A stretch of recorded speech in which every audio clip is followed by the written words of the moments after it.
Le nouveau Premier ministre gabonais a rendu aujourd'hui son gouvernement. On compte 16 départs, 21 entrants et 33 membres, donc 5 femmes. Amélie Blanche-Mbougou et Patrick Simangoy tenteront ce soir de donner des tirs de ce changement d'équipe.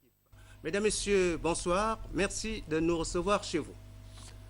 Sous la haute présidence de son Excellence Ali Bongo Ondimba, président de la République, chef de l'État, le Conseil des ministres se tiendra le mercredi 29 janvier 2014 à 10h30 dans la salle habituelle au Palais de la Présidence de la République.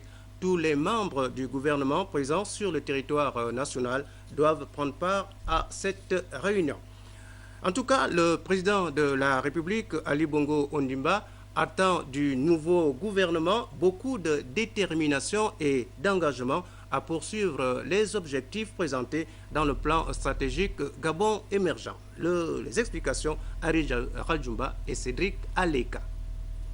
À la tête du gouvernement par le président de la République, chef de l'État Ali Bongo Ondimba, le professeur Daniel Onondo, économiste de renom, ancien ministre et récemment premier vice-président de l'Assemblée nationale, a la lourde mission de poursuivre l'œuvre entamée par son prédécesseur en vue d'atteindre les objectifs présentés dans le plan stratégique Gabon émergent. Lors de sa nomination, le chef de l'État lui avait indiqué le contenu de sa mission et la voie à suivre pour aboutir à la réalisation du projet de société pour lequel le peuple gabonais l'avait porté à la magistrature suprême. Conscient de la nécessité d'aller très vite, le président de la République avait rappelé au gouvernement, lors de la cérémonie de l'échange de vœux de Nouvel An, certaines priorités. L'amélioration du niveau et de la qualité de vie des Gabonaises et des Gabonais est une priorité légitime à laquelle votre gouvernement doit répondre concrètement. Les ambitions du président de la République, Ali Bongo Ondimba, pour le Gabon sont grandes et illimitées. Le chef de l'État veut relever les défis de l'emploi, de la santé, de la formation, de la croissance, de la bonne gouvernance, de la lutte contre la pauvreté et de la préservation de l'environnement pour garantir un mieux-être aux générations présentes et futures de manière juste et équitable. Le président de la République exhorte les membres du gouvernement à bien comprendre sa mission. Chaque membre du gouvernement doit comprendre sa mission non pas comme un simple accomplissement personnel, mais comme l'expression d'un sacerdoce au service de toute la nation. Nous devons poursuivre donc sans relâche nos objectifs et bâtir sereinement les fondements de l'émergence. Le chef de l'État avait fait le serment à ses compatriotes d'engager des réformes pour améliorer leur quotidien confronté aux problèmes d'eau, d'électricité, de logement et d'infrastructures qui ont déjà trouvé un début de solution.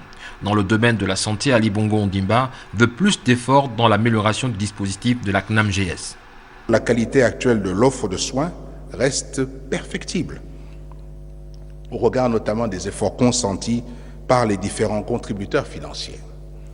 Aussi, je vous demande ainsi qu'à votre gouvernement d'y mettre bon ordre et de travailler davantage à l'amélioration et à l'efficacité et de l'efficience du dispositif de la CNAMGS. De même pour ce qui concerne notre dispositif de solidarité, le Fonds national d'aide sociale doit jouer de mieux en mieux son rôle et remplir sa mission exclusive. Le président de la République, Ali Bongo Ondimba, invite une fois de plus le gouvernement à s'approprier l'essence de sa vision et sa méthode. Il recommande aussi au gouvernement de travailler avec détermination pour servir le peuple gabonais.